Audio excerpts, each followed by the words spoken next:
Hi, today we're going to be taking a look at this Aputure 7-inch field monitor. I purchased this off eBay for spares or repair. I'll just bring the listing up so you can have a look. And I think I paid £9.95 for it and £2.95 postage. In the description, the seller said that there was a smell of burning and then it just stopped working. So let's get it out of the box. It looks in pretty good condition. Let's see what else we've got in here. A little power supply, an HDMI lead and a little mounting bracket there. And there's a USB lead as well. Let's put those to one side. Right, let's see if the power supply works first of all. Let's just zoom down a bit, see if we can see what voltage and there it is. So it is 12 volts at 1.2 amps. Right, let's grab an extension lead and we'll plug that in. And we'll just see what voltage we get on the output of it. So, 1 volts DC.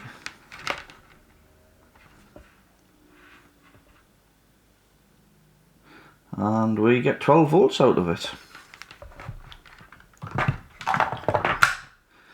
Right, so let's see what happens if we plug it in then.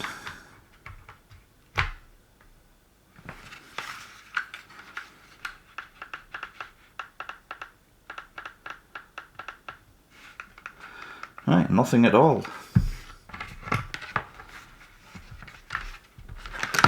Let's see how it comes apart then. So it looks like there's 4 screws just around the edge of the unit there. I'll zoom down a fraction and I'll just grab a screwdriver and we'll start disassembling it.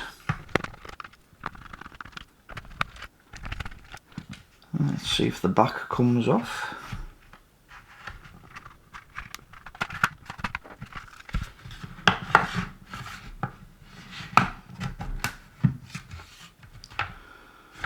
Right, you can see a ribbon cable down there, so I'll just undo that. Right, so that's the LCD panel and it's got a model number on there. Let's put that to one side. Let's have a look at the circuit board then. So it looks like we need to remove some more screws around here to get the actual circuit board out.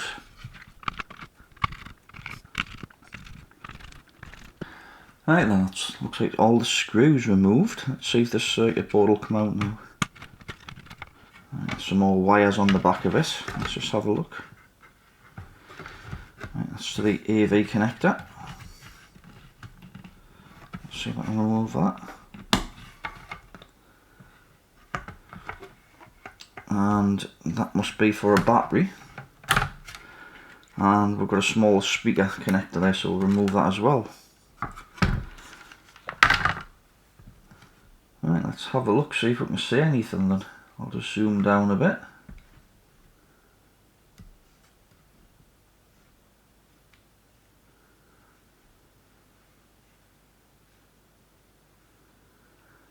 Right, I think there might be something just down there. Yeah, so it looks like there's some kind of transistor or something burned out just here. So I think what I'll do is I'll get the microscope out and we'll have a bit closer look at this area just to see if we can see what this part is or what it actually does. It looks like it might have something to do with the battery connector, because it seems to go over to here. Right, I'll get the microscope set up and we'll have a look at it. Right, I've got the microscope set up now. And that looks like the part there. Now it looks like A19. And I'm not sure if there's a T after that. Let's just try a little bit IPA on there and we'll see if we can clean that up a little bit. I'm actually surprised we can see any number on that actually, so.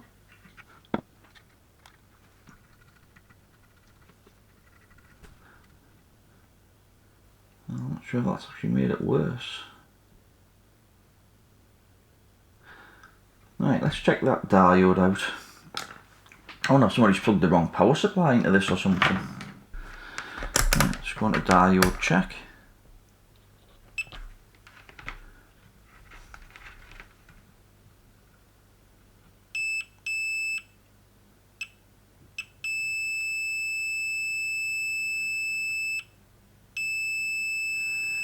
So has that diode gone short? Or is it this being short? That diode's measuring short anyway. It looks like that goes to this inductor here.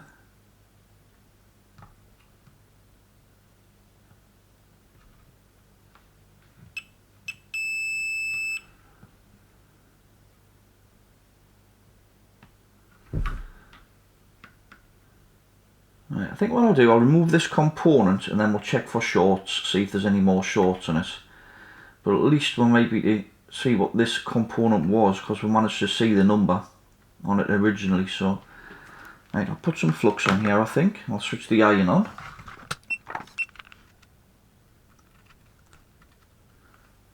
I'll try and get some flux on there rather.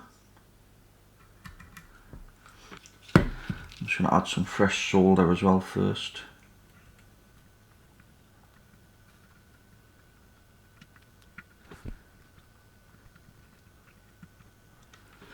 Right, well that's the old part removed. I'll just give this a bit of a clean up with some solder wick.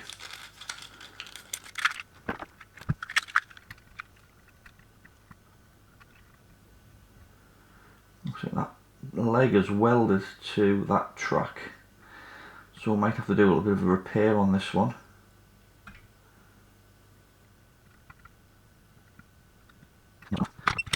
Right, let's clean this up a bit with some IPA.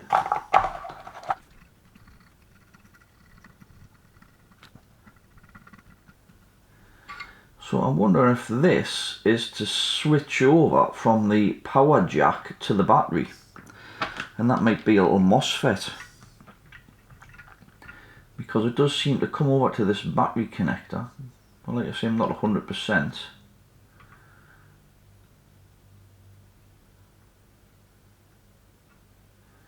So it could be that that pin there goes to this little switch that's built into the power jack.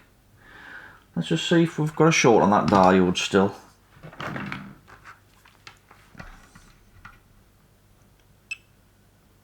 No, we don't. Let's see where this pin goes to.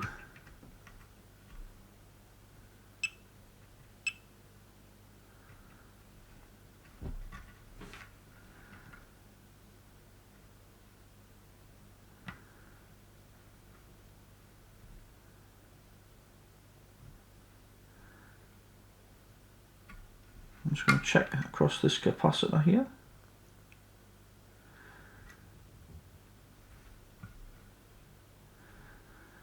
As I say, that could just be used for switching the battery.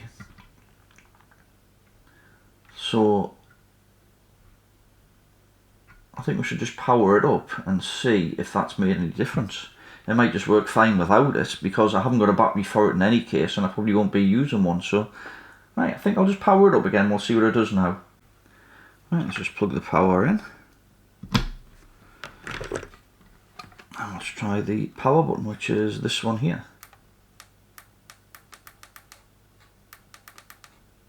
Well, we're not getting any lights or anything on it. Let's just see if we can measure some voltages. See if we can work out what's going on. Right, so I'll put a ground here. Let's see if we get anything on this diode. We seem to have some kind of little pulse going on there on the meter.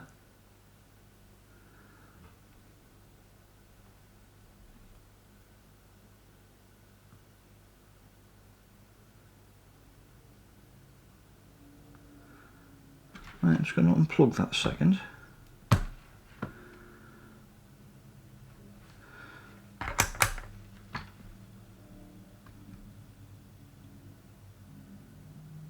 I'm just trying to see if there's a short.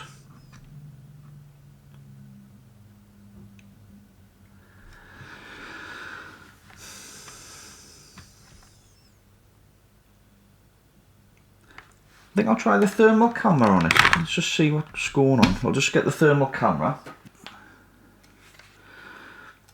I've used this a little bit lately, it's quite a handy tool. Right, well I can see two things getting slightly warm. I'll just try and find something to point with there.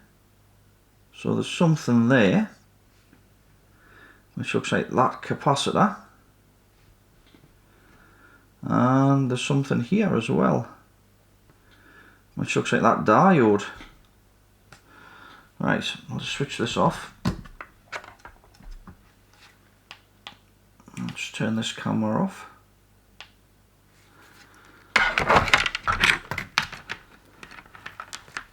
Right, let's see what we'll get across this capacitor.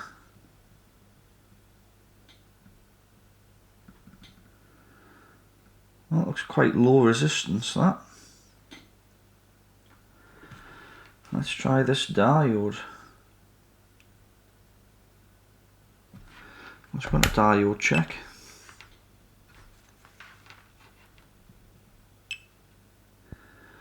Well, the diode actually seems okay.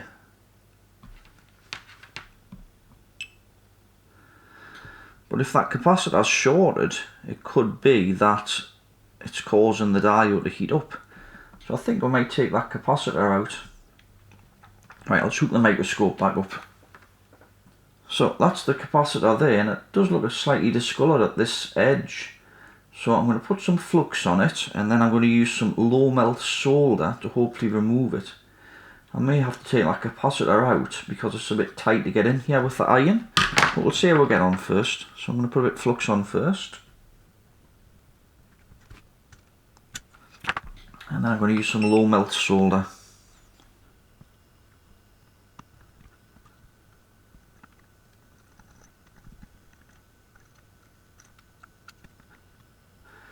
Right, let's grab some tweezers and we'll get that out of the way.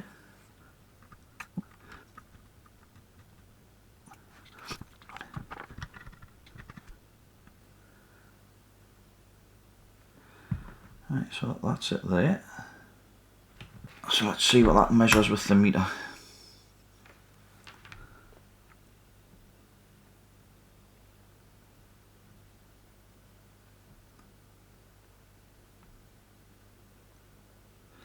Right, that's not right, is it? 2.7 ohms. So that capacitor is shorted, but I'm not too sure what value it is. So I might have to have a look at the circuit and take an estimated guess. Or we could try and measure some of the other capacitors, because there is quite a few other ones that look very similar. So, for instance, there's a one just here, if I can get it in shot, which looks like it's on the output of an inductor as well.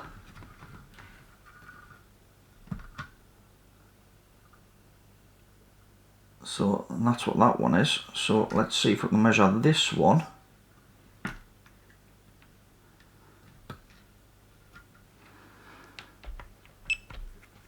I should give a rough idea of what.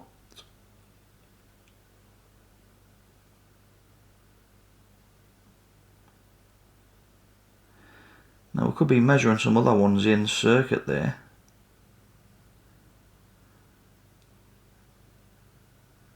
So I may need to remove this one just to double check what value it is. Yeah, I think we're measuring other capacitors. Let's take this one off and we'll measure what this one is, and that should give her a good idea. Right, I'm just going to use some normal solder on this one because it looks easier to get into. I'll just swap the tip of my iron with the slightly larger one.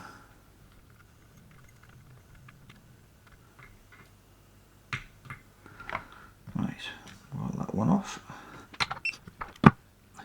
Let's see what value this one is.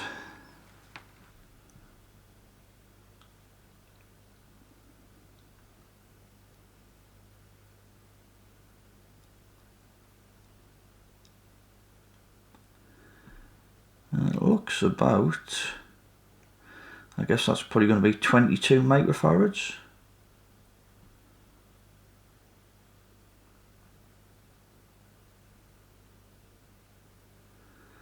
Right, I'll see if I can find a replacement capacitor of the same size, and then I will replace both of these back on the circuit board. Right, I managed to find a suitable replacement, so let's refit this one first. I'm just going to add a little bit of flux.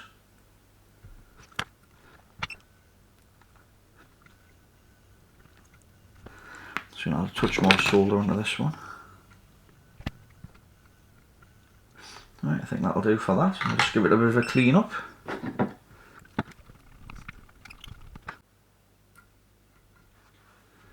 Let's see if we can fit this new capacitor here then. So this is the replacement one that I managed to find.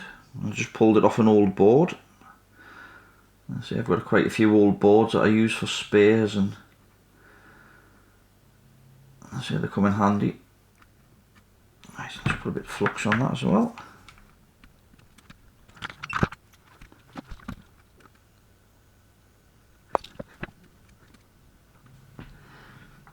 Right, I'll do this side again first.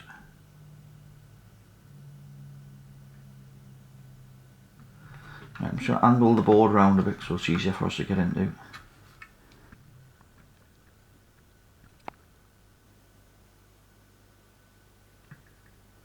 Right, that's it.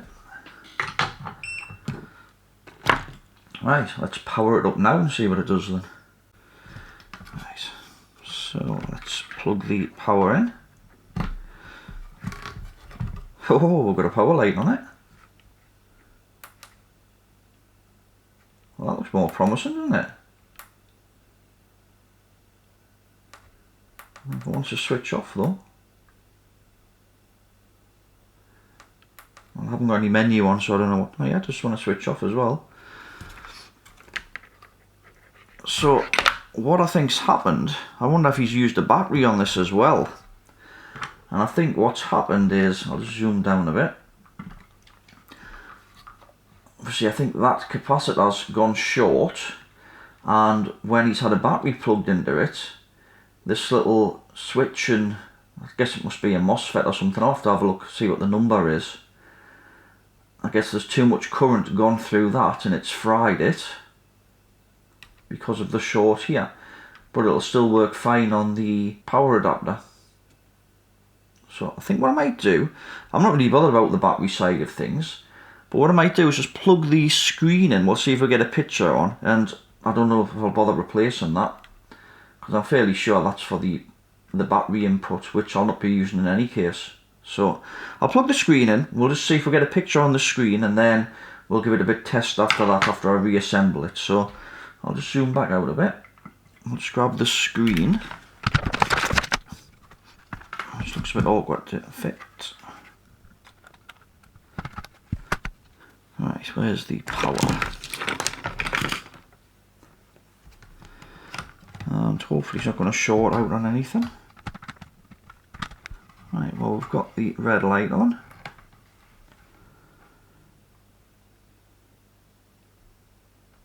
Ho-ho!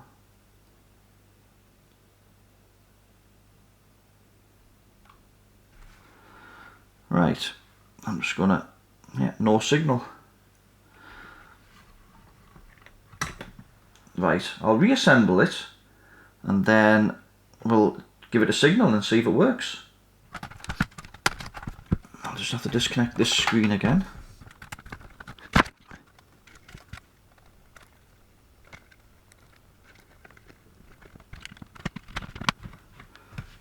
Right, let's get the screws back in.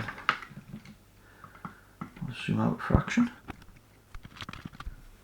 So the reason that I bought this, I thought it might be useful for when I'm recording videos. I can see on this little screen in front of us what the camera's actually recording, because at the moment I've got to look to my big TV on the right hand side of my desk here, which I also use for the microscope, so it's a bit awkward to try and view the microscope and the camera at the same time, because I've got to look up with the viewfinder when I'm doing the microscope work.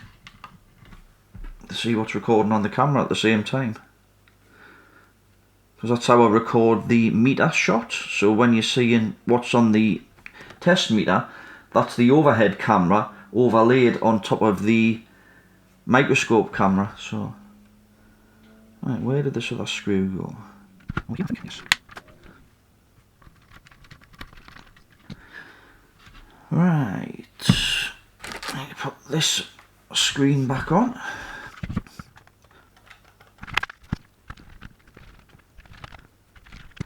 Right, let's see if it still works. You can see the overhead camera there.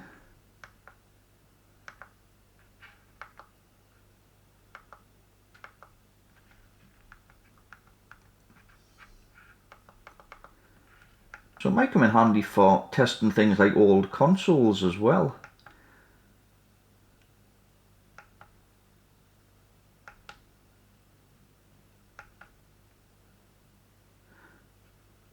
Right, I'll hook a signal up to it and then we'll see if it works properly. One moment please. Right, I've got it hooked up to my microscope. I've just got the microscope camera there just plugged straight into it onto the HDMI.